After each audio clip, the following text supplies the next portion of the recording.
Hi, everyone. I'm Claire Fallon. And I'm Emma Gray. We're the hosts of Here to Make Friends, a podcast for anyone who loves or loves to hate the Bachelor franchise. We're here today to talk to you about some superlatives because we had a lot of really incredible performances on the Bachelor premiere last night. Week one we is want to give out some always a honors. good time. So yes, without further ado, our first award goes to the thirstiest Bachelor hosts. Yes, we brought in a number of old Bachelor contestants to host viewing parties around the nation. It was their chance to try out to be a TV presenter. The thirst was real. Who wanted it the most? And it was a toss-up. Jason Tartick put in a good performance, but we're going to have to give it to Crystal and the Goose. Amazing. Oh, loving it. Who willingly sat in a hot tub in a parking lot in Los Angeles. At least 5 hours? That is some white-hot burning passion. And even fielded questions about their potential fertility. Yeah. So, way to a go, job guys. well done. Next, we have the Bachelor Baby most likely to grow up to be a Bachelor podcaster because we saw Jason and Molly's kids, we saw Trista and Ryan's kids, JP and Ashley's kids, and they actually really impressed us because we saw them ask Essie, their toddler daughter, how she felt about being on The Bachelor, and she was not into it. Her answer was definitively. And so we think someone with that kind of Bachelor pedigree who at such a tender young age does not want to be the Bachelorette, we really just see that she has a podcast in her future. I saw a seed of snark in there. I was pretty impressed. Next, the most unnecessary cameo. I'm going to give that one to the multiple live proposals between strangers. Strangers to us. The couples knew each other, which was good for them, hopefully. Will you marry me? They felt incredibly unnecessary and truly the only thing that I felt could have made it even worse. I love love and I love marriage, but I feel like The Bachelor already has about as many proposals as I can handle in it. One a season. Exactly. Next, the most awkward entrance goes to all of those virginity jokes. So many. Now that I've popped your cherry, but I think I just took your B card. You're a virgin. That's cool. Guys, did you know Colton was a virgin? Did you? I'm not sure if you'd heard. I wish I knew a little bit He less has about not it. had intercourse with a woman. I'm just going to let you know. Next, the most poorly planned entrance. This one has to go to Alex D., better known as Sloth Girl. This was the most excruciating entrance. Hurt you later. Like, it's a fun gimmick. He likes to take things slow. Sloths are slow. However, then we have to listen to someone talking really slow, and so does Colton. Didn't really think that one through. No, it did not hit. Better Should luck have been next better time. off bringing an actual sloth in. That would have been adorable. We know that Colton loves sloths. I'm sorry, dogs. Pretty similar. And sloths. He even said he likes Sloths. sloths. Next, we're going to give out the award for least sex appeal, and it hurts to do this, but Colton, buddy. We're sorry. It goes to you. He seems like a really great guy.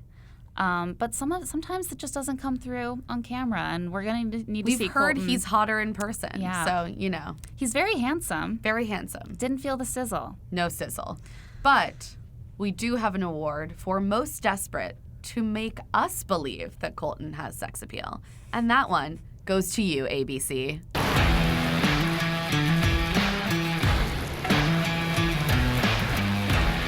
With a healthy assist from a lot of the women, I mean, I believe that he's hot in person, but cool it, guys, with those shower shots. I mean, So many shower we shots. get it. Next, we have a few awards for the ladies. Most likely to steal Colton for a skinny dip. I think a few contenders for the Courtney Robertson of this season. But one clear, Clear front winner. runner. I think we're going to have to say Demi, who seems down for anything. I know I look so pretty, but Truly. Completely willing to get dirty, even though she's so pretty. And I have to respect that. Got to play to win.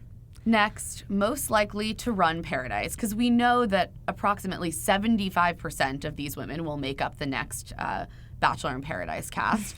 And we have to give that one to Anyeka, who put in a great showing night one. She was already laying down the law when she felt women had violated girl code in the house, and they had been there like 6 hours. So she would do great on the beach. Yeah, I can definitely see her pulling someone for a talk on a palapa that does not go well for that other person, and that is what I require from Paradise.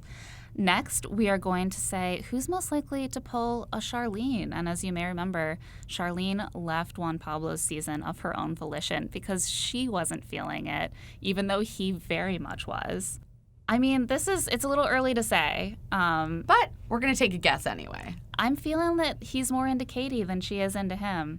Well, I guess we'll see. I think Katie might pull a Charlene this season. And we did see in the promo that Colton might be heartbroken. Well, every time he puts himself out there, he just gets rejected. I know how that feels. It's buddy. hard. It's hard to be a very hot man who doesn't sizzle. It's so true. Most likely to already have a secret wedding registry for her and Colton, aside from many members of Bachelor Nation.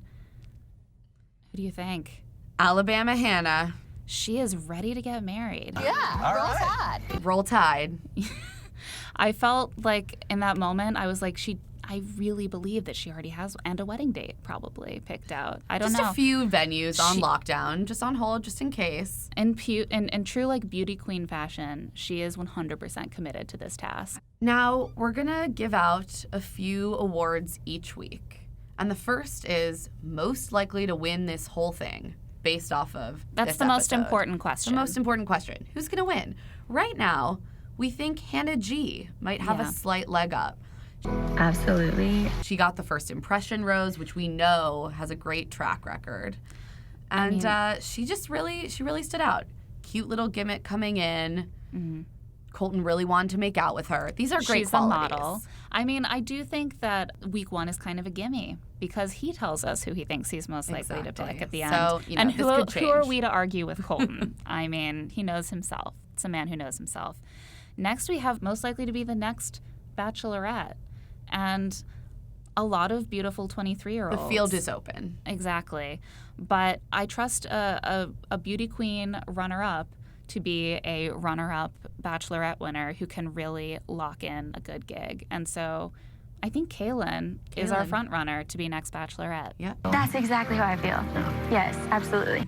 That's it for this week. Join us again for more love And snark. when we discuss next week's episode of The Bachelor.